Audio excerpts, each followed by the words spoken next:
Ciao a tutti, è sempre mercoledì, sono sempre qui che sto registrando e abbiamo un grande ritorno di Cromo e il Sardo.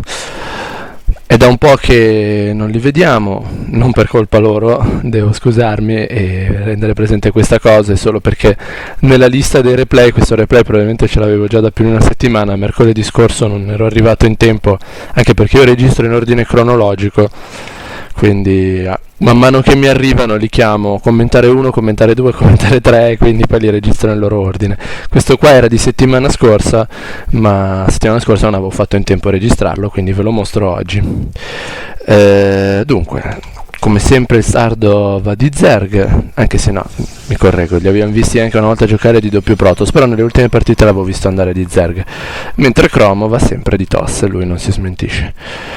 Come avversari abbiamo uno chef Protoss e un Terran Methusalem.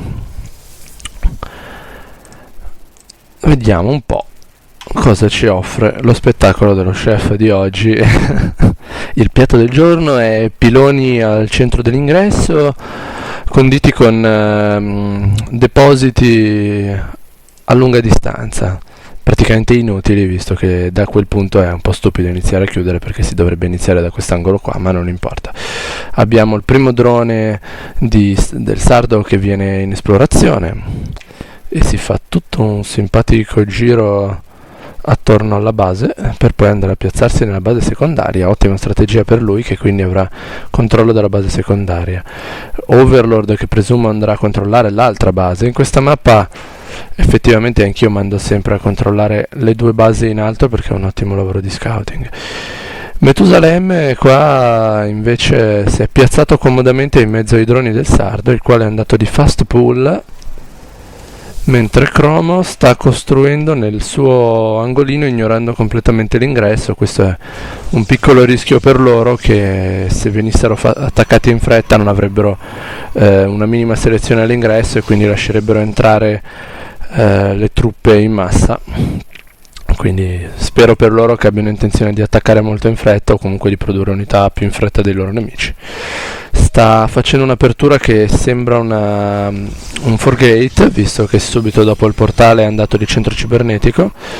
Ottima espansione per il Sardo, che ecco, questa è l'espansione a fast pull corretta, cioè andate di fast pull. Ottimo, adoro quando viene fatto questo accerchiamento e viene sodomizzato con la sabbia e con violenza l'intruso.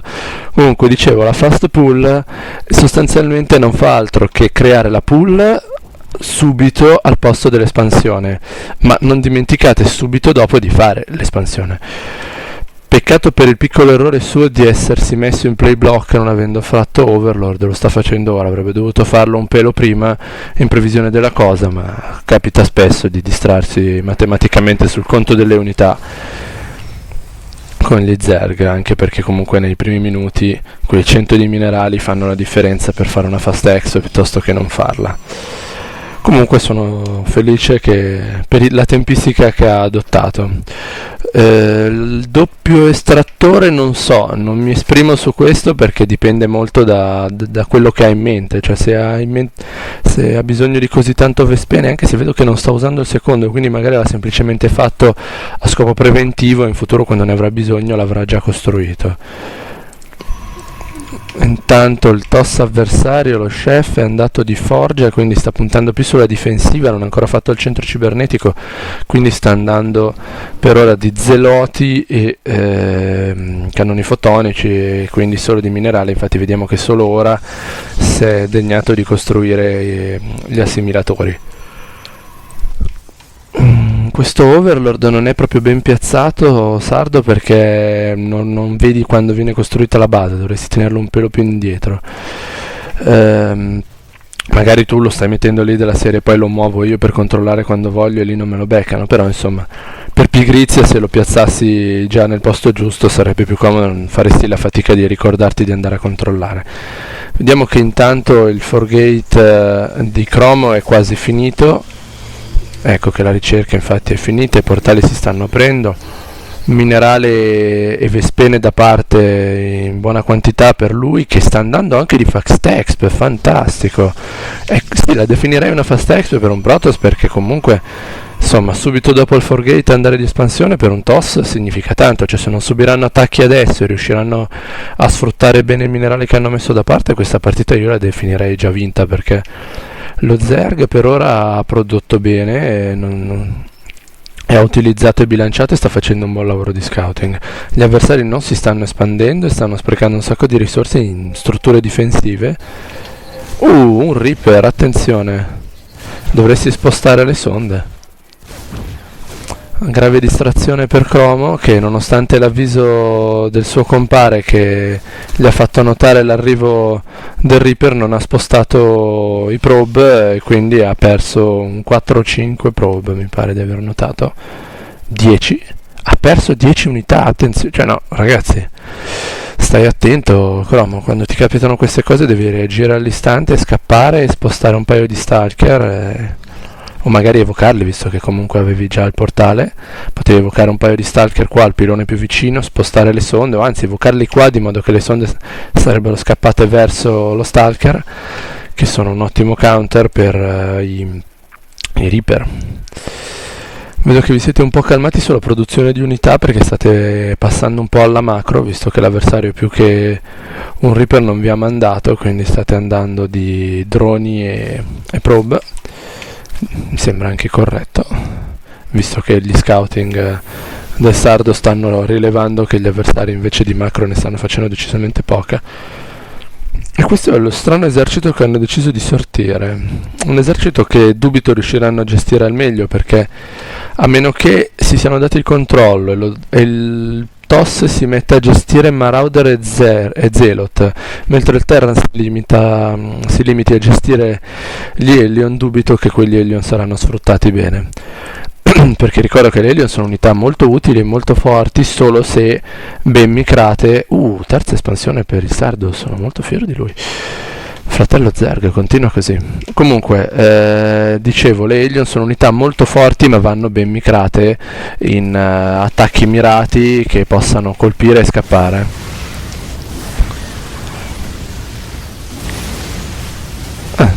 Per ora pare che sia riuscito, ecco, esattamente quello che mi aspettavo. Dopo troppo tempo, passando alla micro di gestione di tutto l'esercito, si è perso un attimino sulle Hellion. Sì, ha cercato di riprendere un attimino, ma decisamente in ritardo.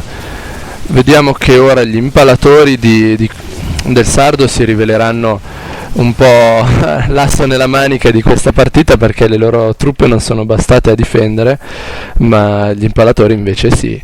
L'avversario decide di ripiegare su Chromo perché non ha strutture difensive.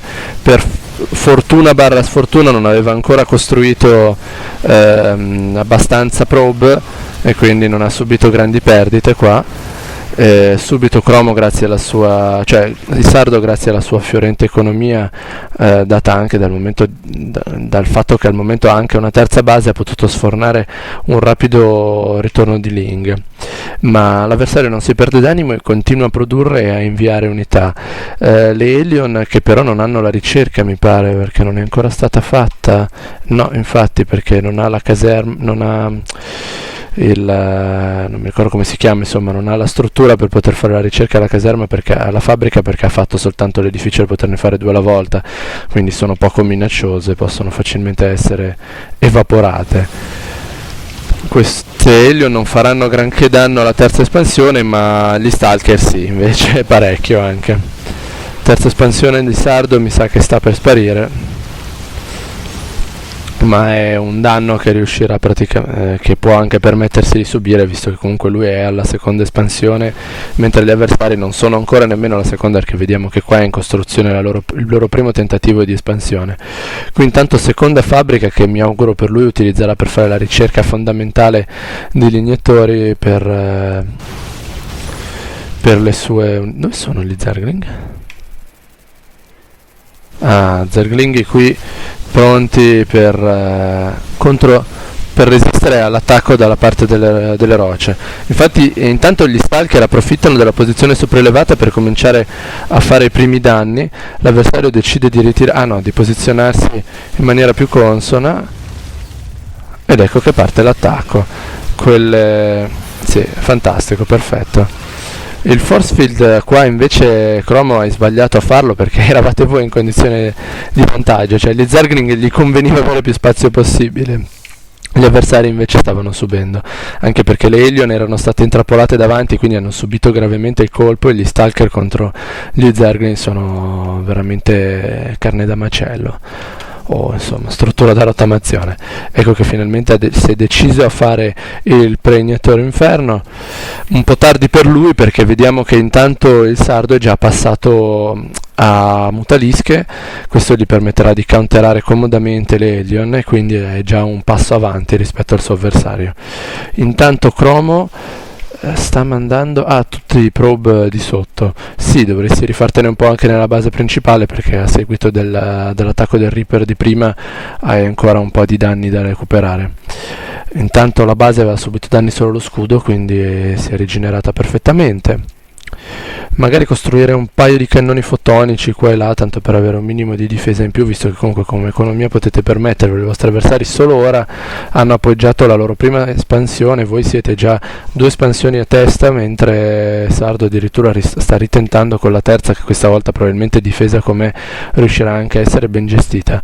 Vediamo che l'avversario, convinto sempre di trovare di là degli Zergling, sta puntando ai colossi e sta facendo una buona massa di portali, il che mi fa pensare a un Mass Stalker, che già è facilmente intuibile come possiamo vedere, un Mass Stalker accompagnato da colossi, mentre il Terran sta andando di counter perfetto per le mutalische del sardo, perché tra Hellion e Marauder, se riuscirete a splittare un po' il vostro esercito e a dividervi le unità, mentre le mutalische avranno qualche problema contro gli Stalker, se dovessero beccare isolato l'esercito del Terran lo macellerebbero, ma proprio in tutta tranquillità.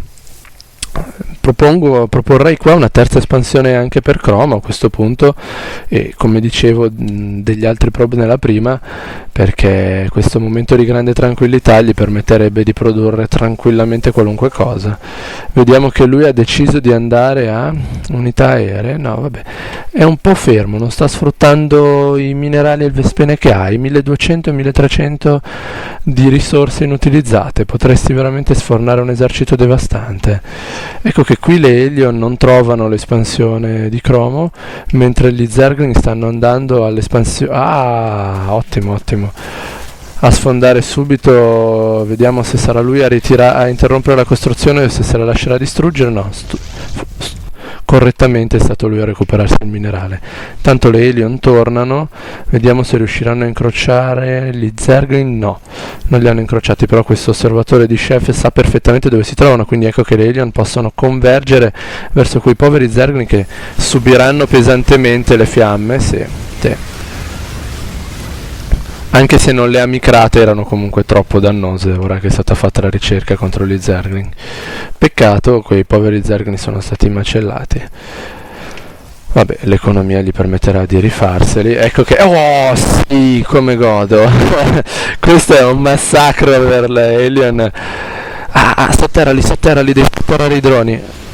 No, addirittura mandarli attacco. No, vabbè, in questo caso avrebbe dovuto sotterrare i droni, anche se non so se hai già fatto la ricerca. No, non hai fatto la ricerca per il rintanamento, è una ricerca un po' standard che devi fare sempre, Sardo, perché un po' per queste situazioni qua in cui ti attaccano, i droni se sotterrati vengono salvati, un po' anche al fronte, ma è una ricerca